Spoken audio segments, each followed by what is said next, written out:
Kang In-lee intéresse le FC Barcelone. Flick ne veut plus de Rooney. Il lui conseille carrément d'aller voir ailleurs s'il veut obtenir du temps de jeu. Le FC Barcelone n'a pas l'intention de retenir Rafinha en cas d'une belle offre. On va voir tout ça, vous et moi, durant cette vidéo actualité qui sera pour le coup focalisée sur le Barça, étant donné que du côté de nos rivaux, ils ont all-in sur 3-4 joueurs et là, c'est le calme absolu. Maintenant, j'espère que c'est au tour du Barça de remettre le feu dans ce mercato en nous annonçant des joueurs. Les phénomènes, juste avant que la vidéo commence, vous savez que j'aime trop les questions, moi. J'ai un doute en ce moment. La photo de profil, Pedri commence à me manquer.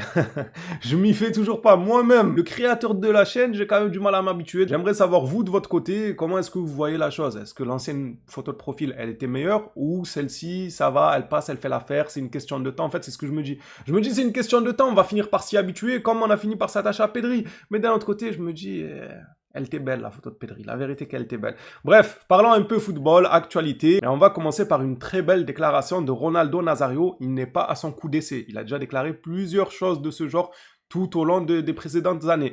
Ronaldo Nazario a déclaré « Il est temps que tout le monde arrête de se cacher et accepte que Léo Messi est le plus grand footballeur de tous les temps. » Wow, c'est incroyable quand même comme déclaration, surtout venant d'un joueur comme R9. De toute façon, ce n'est pas la première légende du football, ni la dernière qui fait ce genre de déclaration vis-à-vis de Lionel Messi. En vrai, il est juste trop fort, les gars. Il est inarrêtable. Âge, pas âge, en plus, il traverse des moments difficiles vis-à-vis de sa famille. Apparemment, il y a quelques soucis. Le mec, il en a que faire. Il vient, il te claque triplé en ouverture de Coupe du Monde. Il est bien parti pour nous faire encore une fois une excellente Coupe du Monde. Quand on voit à côté Cristiano Ronaldo, même si vous le savez si bien, je ne suis pas trop fan des comparaisons de « Ah, regardez, Ronaldo, il est nul avec le Portugal, tout ». Mais ma foi, on ne peut pas le nier que lui, contrairement à Lionel Messi, il n'aide pas forcément le Portugal, malheureusement. On a plus l'impression que c'est un poids pour le collectif du Portugal que autre chose. Aussi grand soit-il, moi j'ai énormément de respect pour Cristiano Ronaldo. Vous le savez si bien, mais lorsqu'on doit tirer des conclusions, Lionel Messi, avec la longévité qu'il a, il continue d'apporter quelque chose d'exceptionnel. Quant au dossier Rafinha, son avenir n'est pas encore scellé. L'avenir de Rafinha sera déterminé après la Coupe du Monde. El Hilal prépare une offre initiale de 80 millions et Barcelone pourrait gagner plus s'il négocie. Barcelone a précédemment promis aux joueurs de faciliter sa sortie s'il le souhaitait. Alors, on va décortiquer un peu le communiqué point par point. Déjà, El Hilal qui prépare une offre de 80 millions.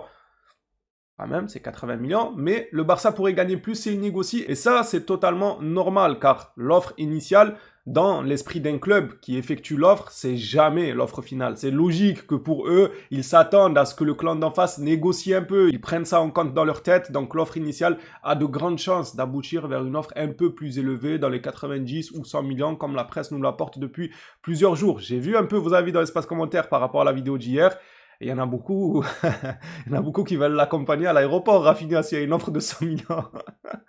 Faut rester attentif, faut suivre le dossier, ça peut arriver, surtout si Barcola venait à s'engager. C'est sûr que Rafinha devra quitter le navire. Maintenant, sur le fait que le Barça a précédemment promis aux joueurs de faciliter sa sortie s'ils le souhaitaient, ça ne m'étonne absolument pas. Bien au contraire, le club, ça va les arranger, les gars. On connaît notre club, ils ont lâché des joueurs par le passé dont la communauté était attachée, on ne voulait pas voir partir. Ils les ont quand même laissés partir, des fois même comme des malpropres. Alors j'imagine pas pour Rafinha s'il y a une offre de 100 millions. Encore heureux qu'ils vont lui faire une soi-disant fleur en le laissant partir. En fait, ils n'ont fait aucune fleur, ça les a arrangés. Ils vont lui dire « Ah ouais, c'est dommage que tu partes et tout. » En réalité, ils se frottent les mains. Allez, oust dehors. Des petites nouvelles concernant Araujo, notre cher ami. Araujo est le 5e défenseur dans l'équipe selon Hansi Flick. L'arrivée d'un nouveau défenseur ou la promotion d'un jeune défenseur de la Masia pourrait compliquer davantage sa situation. Le club n'a pas de problème avec sa présence, mais il doit accepter son nouveau rôle. En soi, il a accepté son nouveau rôle. Moi, je le vois pas forcément rechigner, à moins que je me trompe, mais je le vois pas trop être grincheux lorsqu'il ne joue pas et tout.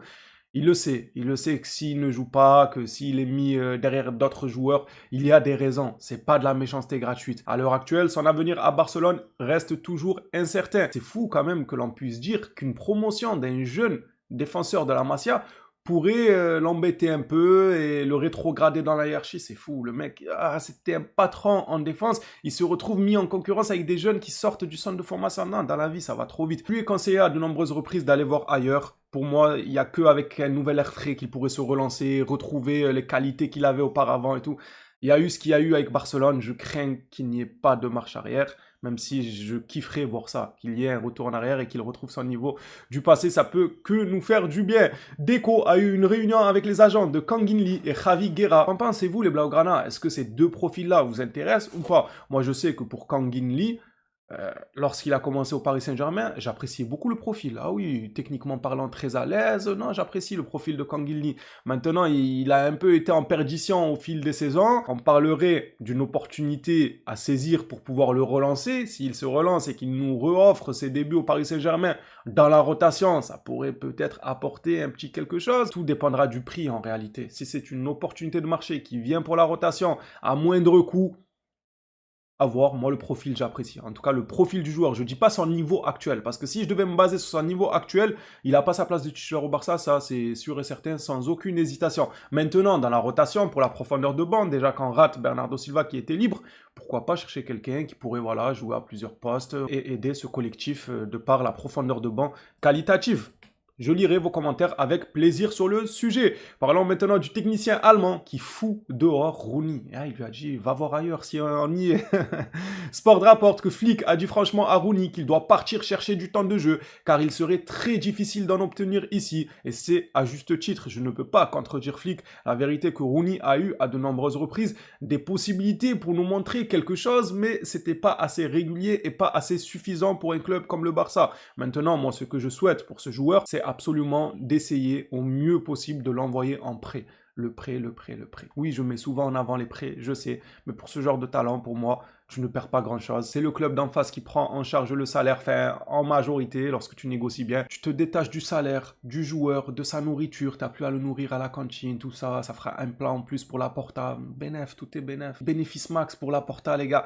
Ça peut être intéressant, et s'il explose au bout d'une ou deux saisons, comme plusieurs joueurs qui sont passés par la case prêt et qu'ensuite leur valeur marchande, elle a augmenté, on a encore eu un exemple chez nous au Barça récemment, ça peut arriver et tu peux que en être gagnant tout en ayant passé la saison sans le payer, sans l'avoir sous tes bras, etc., etc. Déjà terminé pour cette vidéo actualité. On clôture par une information sur Julián Álvarez. C'est du vu et revu. À vrai dire, j'aurais pu même pas vous la faire passer, mais juste histoire de vous faire une petite piqûre de rappel que le joueur continue à être attaché uniquement au FC Barcelone, même si l'information me fatigue, elle me fait mal au crâne. Tous les jours, on a cette info. Julián Álvarez a informé l'Atlético Madrid de son départ cet été. Oui, ça fait 6 mois qu'il les a informés.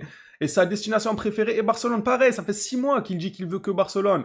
Avant tout autre club, Álvarez résiste aux tentatives de l'Atlético de le vendre ailleurs. On nous a encore rapporté une fois de plus aujourd'hui qu'il y a eu bel et bien un accord avec Paris et que le joueur a bloqué le dossier. Pareil, du côté de Arsenal, il y a eu accord, mais le joueur a bloqué le dossier. Bon sang de bonsoir. On a compris tout ça. On a compris qu'il ne voulait que le FC Barcelone, qu'il leur a communiqué son envie de départ. On est au point là-dessus. Je vous fais passer l'information juste histoire de, voilà, piqûre de rappel.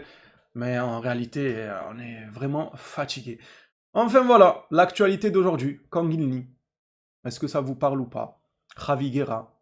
Ça vous parle ou pas trop? Araujo. Le club estime que sa présence ne le dérange pas. En vrai, ça veut rien dire. Je sais même pas pourquoi je me suis pas attardé un peu plus sur Araujo, mais ça veut rien dire. Sa présence ne dérange pas, mais il n'aura pas un rôle important, il faut qu'il accepte son nouveau rôle, bah alors vendez-le. Comment ça, sa présence ne dérange pas? Il fait quoi?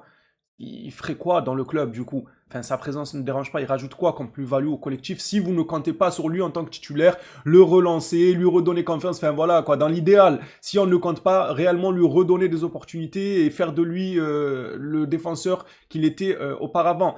Ça sert à quoi de le garder? Comment ça, sa présence ne dérange pas le club? Il fait quoi? Il fait le ménage dans le vestiaire? Je ne comprends pas, il a bien une utilité, non? Voilà, il ne nous dérange pas, on le paye jusqu'en 2031, on ne compte pas forcément sur lui pour jouer, mais il peut rester. Notre club, des fois, il est difficile à comprendre, et parfois je m'assois, je me dis... on a été patient quand même, tout au long de ces dernières saisons, et ça continue sur certains dossiers où on doit faire preuve de patience tellement il y a une grande incompréhension. Les phénomènes, ceci dit, ça sera tout pour cette vidéo actualité. Merci à tous pour votre soutien, merci à tous ceux qui font péter la barre des abonnements. N'oubliez pas que nous avons toujours l'objectif des 100 000 abonnés à atteindre. Merci à tous ceux qui participent. On s'attrape à la prochaine sur l'actualité mercato. D'ici là, prenez soin de vous les phénomènes.